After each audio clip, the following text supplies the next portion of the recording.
If you're in charge, we're out. That's what he said, with a smirk so wide I could see the half-chewed gum between his molars.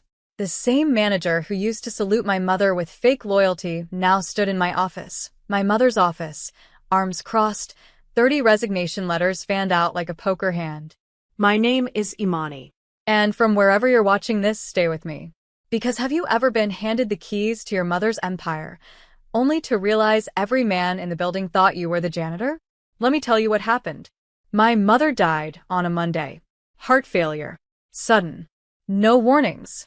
No time to prepare.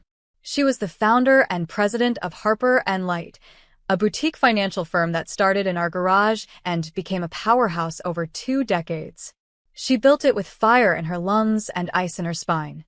And everyone feared her. But they didn't respect her because she was tough. They respected her because she never gave them an inch to disrespect her. Her death shattered me. But grief wasn't allowed to breathe, not in a family like mine. Because by Tuesday, the board was already voting. And by Wednesday morning, I was sitting in the leather chair she'd bled for. They didn't even warm at first.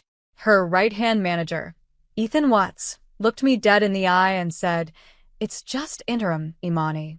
You'll be out once the board finds someone with experience." Experience? I had a double MBA. I'd been shadowing my mother since I was 16. I was the one who fixed her spreadsheets when her CTO couldn't. I knew this company's bones. But none of that mattered. Because I wasn't just the new president. I was the daughter. And worse? A young woman of color in a boardroom full of legacy hires with fragile egos and gold-rimmed glasses. So, when I walked in that Thursday morning, black dress still stiff with funeral starch, and found 30 resignation letters on my desk, I didn't even flinch. Ethan was leaning against the wall, sipping coffee like it was champagne. "I warned them," he said. "But they don't believe in this hand-me-down monarchy. No offense." I looked at the letters. Names I recognized. Men and women my mother had promoted, trained, paid tuition for. People whose children I'd babysat at company picnics. Gone. Because of me. I looked at Ethan. He smiled like he'd already won. So I said it. Just one word. Perfect. That's when the smirk slipped. He blinked. Sorry. I stood up, my mother's ring on my finger, still loose but heavy. I said perfect. I repeated. Now I know exactly who the dead weight is. He laughed. Nervously. You can't seriously think. Oh, I do, I said. But thank you. You just saved me 6 months of internal audits. Then I picked up the phone. Lisa? HR, pull up Ethan Watts' contract. And prepare severance packages for the rest. No negotiations. They've made their choice. Ethan's coffee cup hit the desk hard. You're making a mistake, he said, voice hard now. I met his eyes. No, I said. You made the mistake. When you assumed I needed you. And I watched, with all the grief and fury of a daughter denied time to mourn, as the color drained from his face. Because in that moment he finally realized this wasn't his building anymore. It was mine. They never thought I was serious. Even when I walked through those doors as acting president, even when the legal notice was pinned with my name on every internal bulletin, Imani Harper, president and CEO, they smiled like I was a prop in a bad reality show. To them, I was the grieving daughter, a placeholder, a soft body filling the chair until a real leader arrived. They didn't know I'd been preparing for this for half my life. My mother knew the wolves she was surrounded by. She'd whisper to me after dinner, reviewing notes and board projections while the office lights still burned behind her eyelids. You have to learn everything, Imani, not just the numbers. Learn the lies people tell with handshakes. She trained me in silence. I sat through meetings where I was just observing but clocked every passive-aggressive power play and every deal that came with strings. I knew when someone gave praise with their teeth clenched. I knew when it, of course, really meant never. And Ethan? He had always been the worst of them. He loved to talk about loyalty, but was the first to leak inside updates to the press when a competitor sniffed around. He once made a joke at a corporate retreat. If Imani ran the firm, we'd all be meditating in a circle. Everyone laughed. Even my mom, briefly. but I remembered. And now?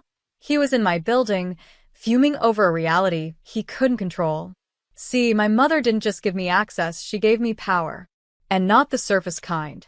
I had internal access codes. I had budgetary control over discretionary funds.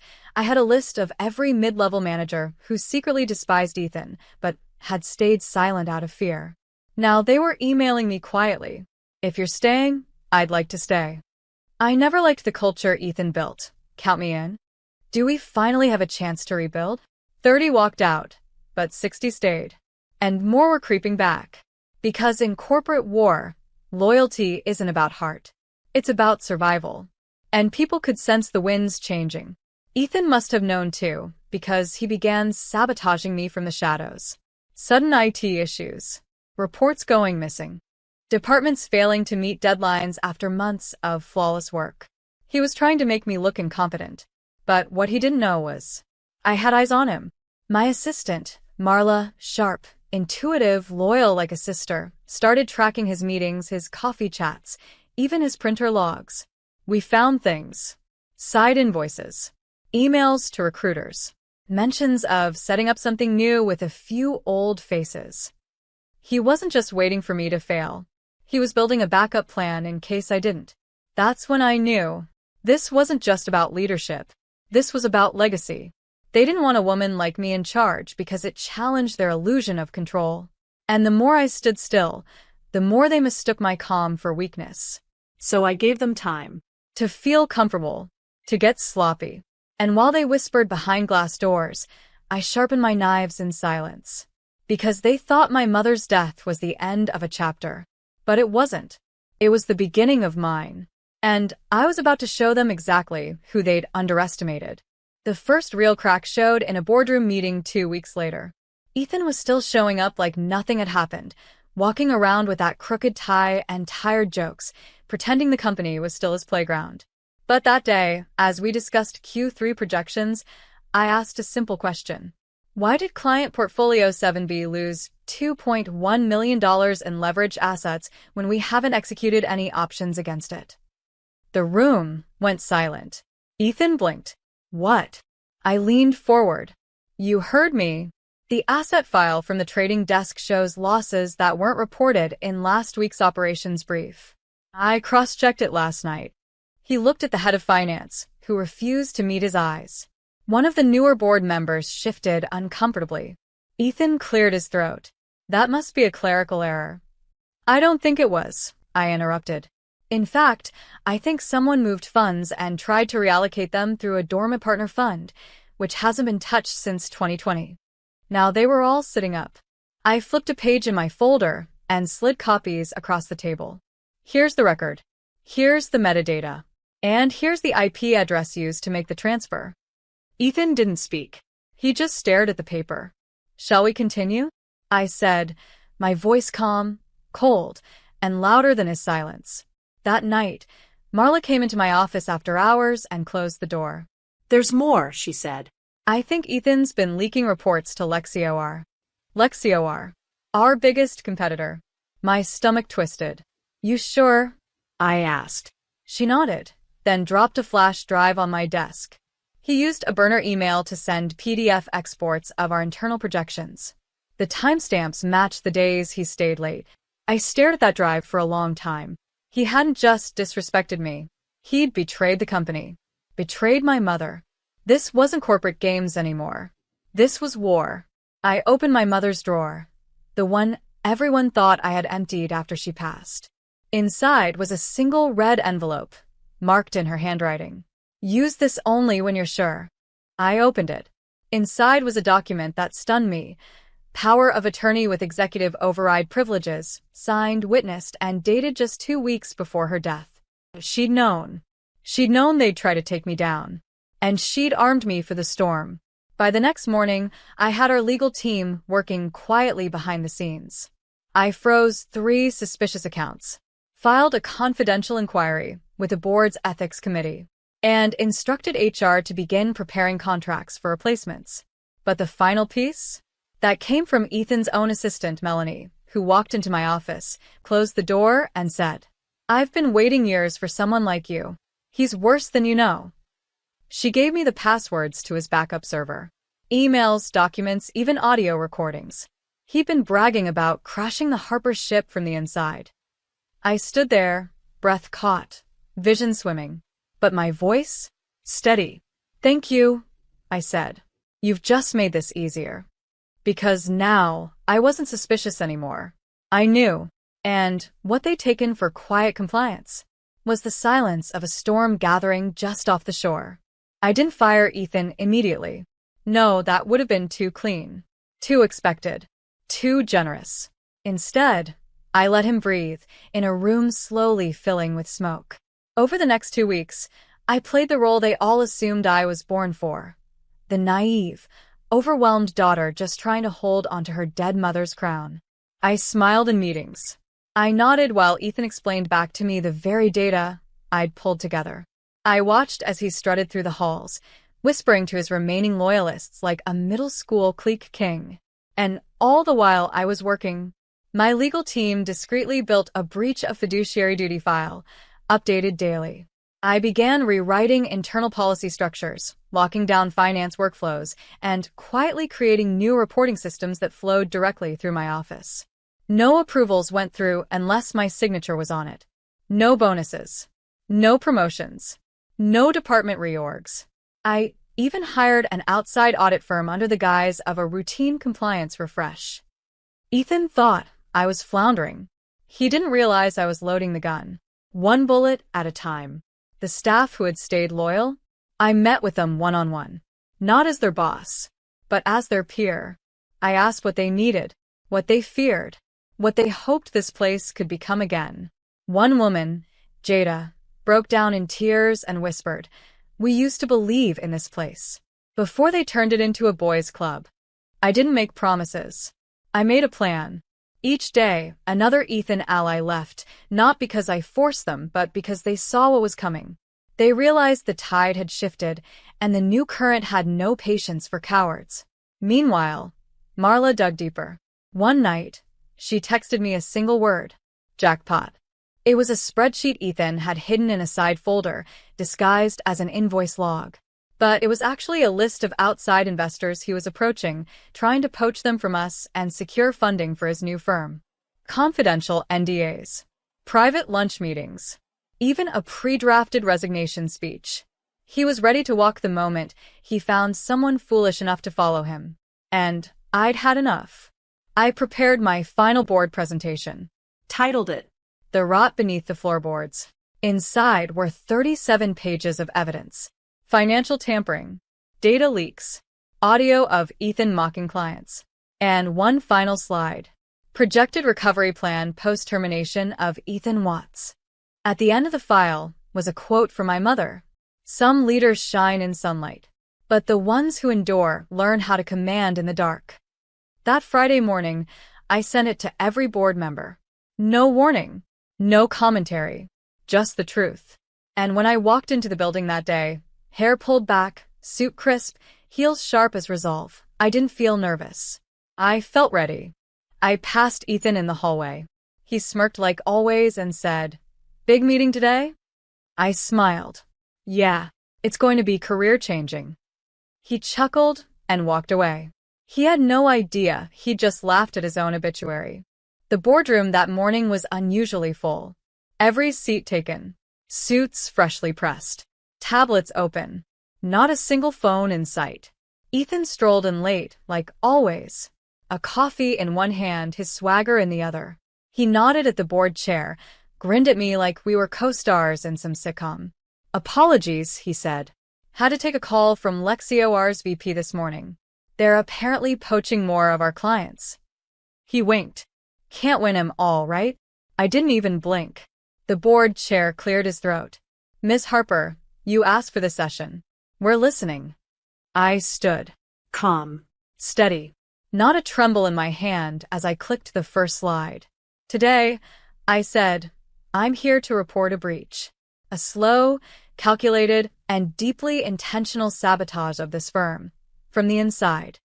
Ethan's grin faded, just a little. Slide after slide, I laid it out. The asset manipulation. The confidential reports leaked to LexCOR. The misuse of discretionary budgets. The burner accounts. And then the audio. I tapped the speaker icon and let Ethan's voice fill the room. Let them sink. I've already got backup offers. Harper and Light's been bloated for years. Once that kid screws it up enough, I'll pick the bones clean. The silence after that played like a symphony. Ethan stood, red rising to his neck. This is taken out of context. You can't possibly think. Click. Next slide. Melanie's signed affidavit. Then, Marla's report. The investor list. Then, the spreadsheet, side by side with our client registry. He lunged toward the screen. You've been spying? On me? This is illegal. I raised a brow. I'm the president. It's called oversight. The board chair cleared his throat. Mr. Watts, please sit down. But he didn't. He looked around the room for support. The same room that once laughed at his jokes, backed his manipulations. Not one hand moved. Not one eye met his. He was alone. The chair spoke again, voice low and firm. Based on the evidence presented, the board moves to terminate Ethan Watts for breach of conduct, attempted corporate theft, and sabotage.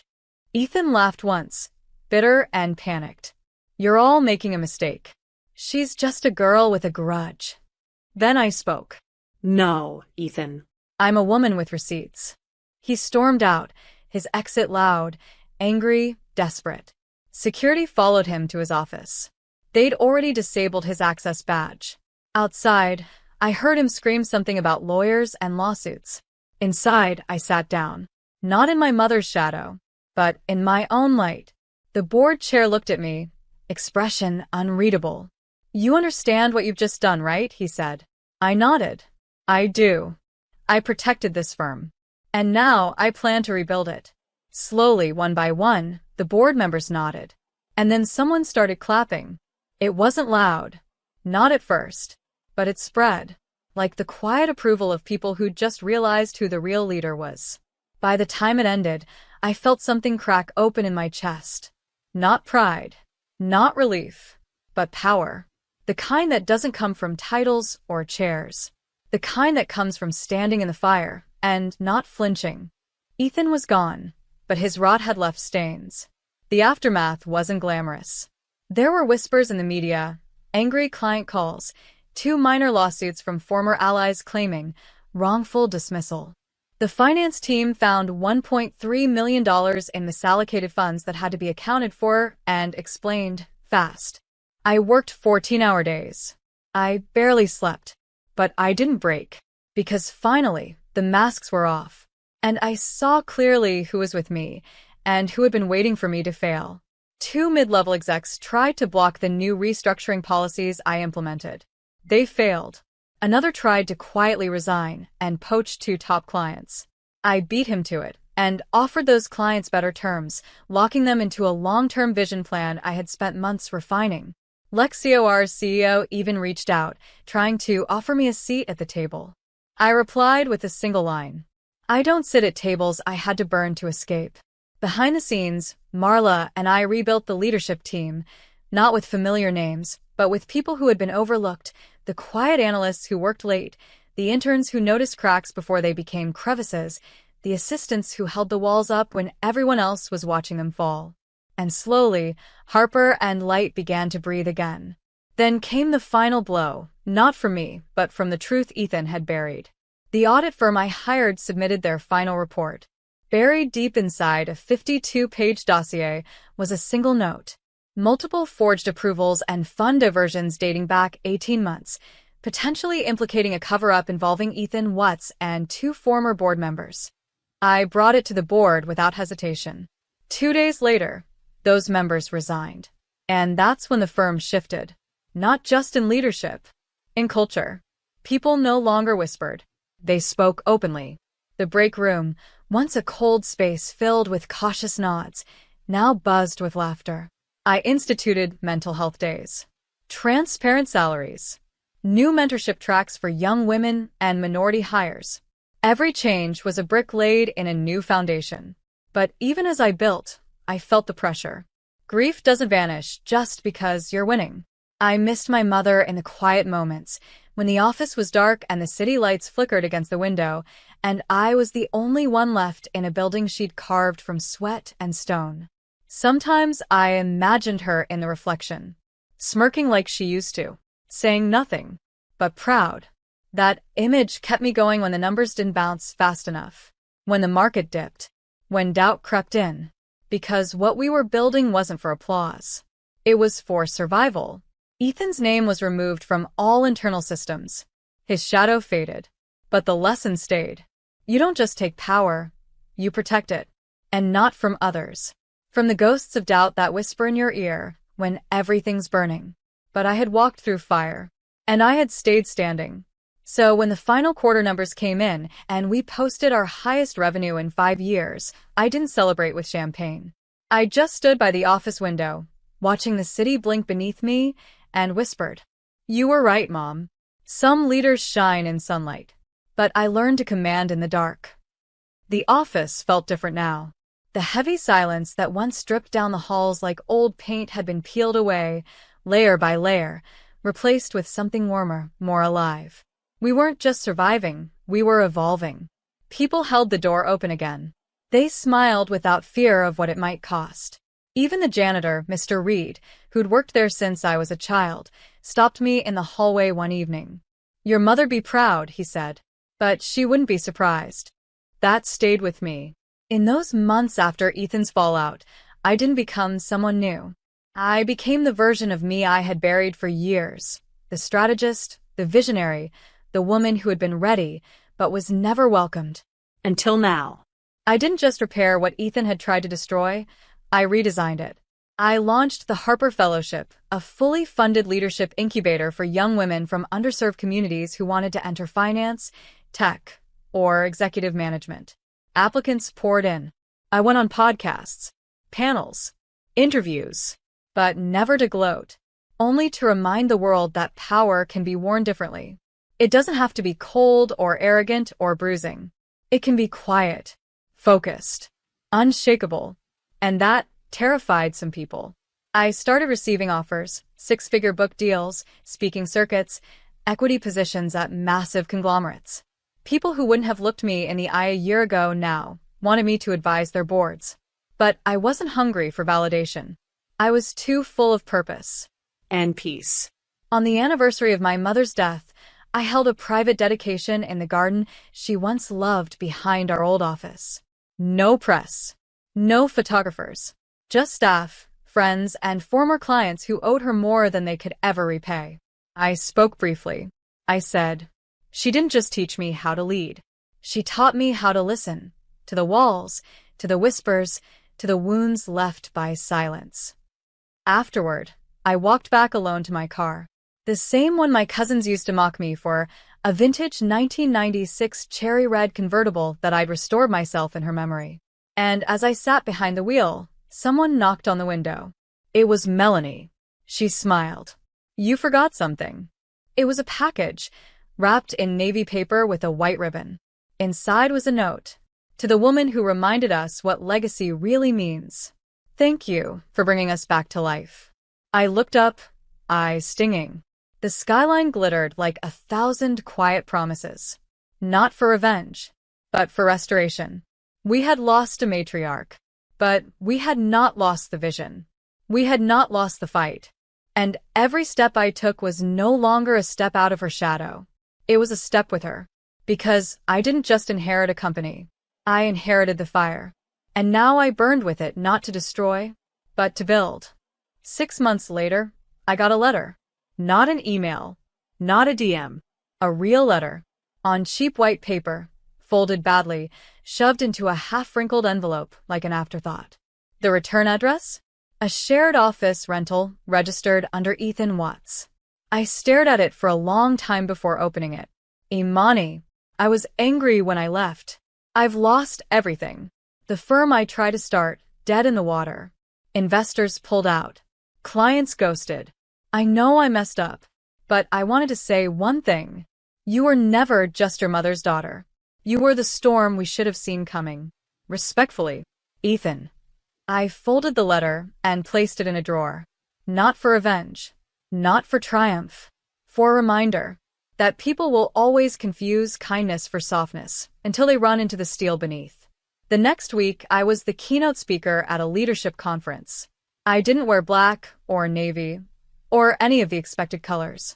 I wore red, cherry red, the exact color of the car they mocked.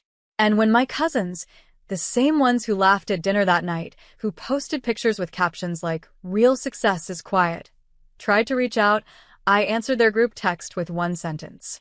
"Quiet success doesn't owe you a seat at its table." They didn't reply, because they knew. The girl they'd labeled the failure at the engagement dinner, she now ran one of the top-performing legacy firms on the East Coast. She didn't just walk away from their table. She built her own, with better lighting, stronger chairs, and no place cards with insults. And when my assistant came into my office that morning, asking if I still wanted the vintage car picked up for detailing, I smiled. "Actually, leave it out front. Top down. Let them see it." I stepped outside, wind in my hair, sun warm on my shoulders. And as I turned the key in the ignition, a familiar voice echoed in my mind. "Drive your own road, Imani, even if they laugh while you're paving it." I wasn't driving to prove anything anymore. I was driving because I could, because I built the road, because I earned the engine, because the only thing left behind was doubt. And that burned in the rearview. Final voiceover for cinematic ending. They tried to write her off, laugh her out, shame her into silence. But she didn't shout. She didn't argue. She simply stood up and rewrote the ending.